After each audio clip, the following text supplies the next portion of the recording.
Mwaswera pa group apa ine ndaswera bwino. Yayi ine ndabwera apa kuti ndialankhuleko abambo anga chimwene anga Akeni Msonda pazimene adandaula. Yayi mwadandaula zambiri, mwalira kwakwana. Inuyo choyamba ndiyankhe choncho. Uyo asana kuvoteni ku Eastern chifukwa chakuti simasamala. Mukanakhala kuwasamala mmene mukulankhulira apapa akanakuvoterani. Ndi apa changoona kuti chikupwetekabe kuti nawo zoona tachoka mboma akuchosani, akukanani, aku Eastern kapena ndinene kuti Malawi yonse takukanani. Ndiye musalirerire. Munayamba ndikale kulira. Eya.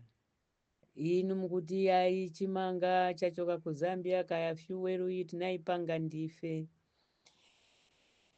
Kaya mnaipanga kaya simunaipange eti kuti zikomo. Koma ife tuziwa ndi asapita mtalika mmene asegula zonsezi. Chifukwa inu mwakhala 5 years mboma zinthu zimavuta mziko muno. Mafuta amasowa, chakudya chimasowa, forex masowa.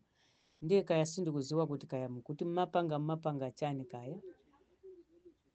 Natandala mama mwatandala. Kaya mmapanga chani.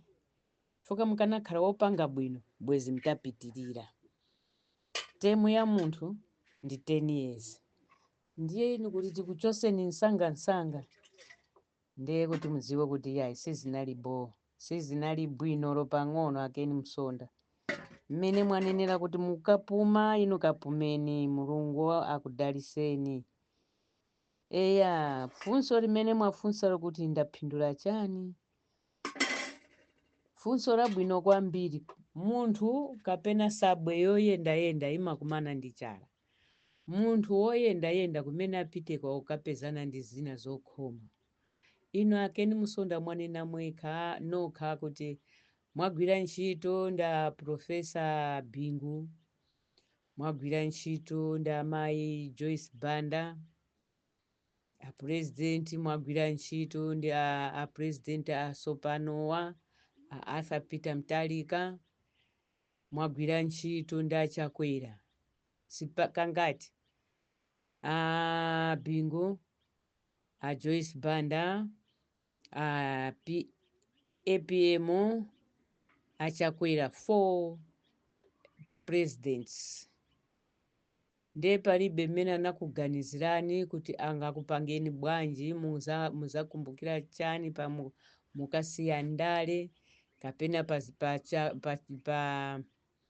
pa Malawi pano chifukwa choyenda ngati mwayini ake simukudziwa. Ndipo izizi mukanadandaulaso mu MCP muja mnasira nji udandaula kuti ine ndagwira nani ntchito bwino simukundiganizira bwanji. Mukanapempha mmene muja.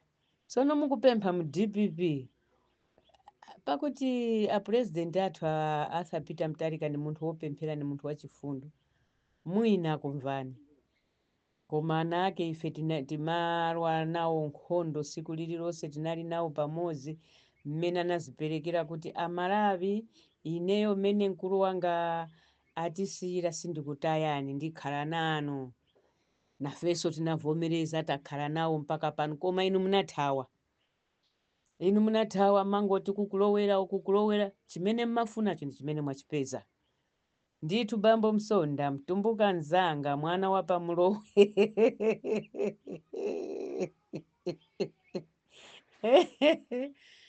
Mkulira maji ali musingo ali mukhosi, mazi ali mukhosi.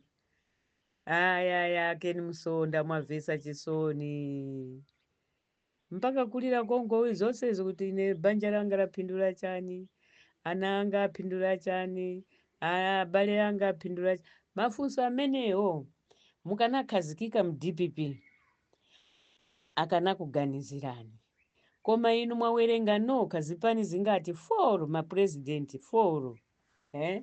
DPP, PP, mwalowaso mu DPP, mwapita MCP. umafuna chani inuyo kuyenda kwanu kumene kulowerako ndi kumene inuyo mwakolola ndithu mwakolola pamene muli apa mwakolola kwambiri nchifukwa mkadali kulira kuti iyayi kuluza kwathu sindikudziwa kuti taluza bwanji iyayi palibe kukuberaniso iyayi amsonda mtima mmalo sana kubereni olo pang'ono koma anthu tinakukanani chamutu wa galu tina koma wandisekesa mwandipangisa kuti mpaka ndilowe pa grupu apa ndilankhulepo amsonda mukuvesa chisoni pena mukupereka phwete kwa anthu pena tikukuonani kuti zeru za bambo awa zili apa kaya ana kuwaphunzitsa kuti chani nawonso akuwaphunzitsa kuti muziyendayenda muzilowerako musakhazikike ine tinali limodzi mDPP nikadali momwemo mpaka pano ine munthu wamkazi nyamfuliro Ellen wapakaronga ndikukusiyani pamulowa apo ine ndikusogola ndikubwera ukaronga ndikusesereka ndikupita ukaronga ndikadali mDPP kuchoka pa bingu mpaka lero ndili mDPP koma inu kuyendayenda kaya zimveka kwa ndani kaya ndi a Joyce Banda kumverani chisoni kaya ndi achakwera akuganizirani bwanji pakuti tinakuchosani amsonda mwakhaula uku ndikukhaula uku uku ndikulira ndi mwakhaula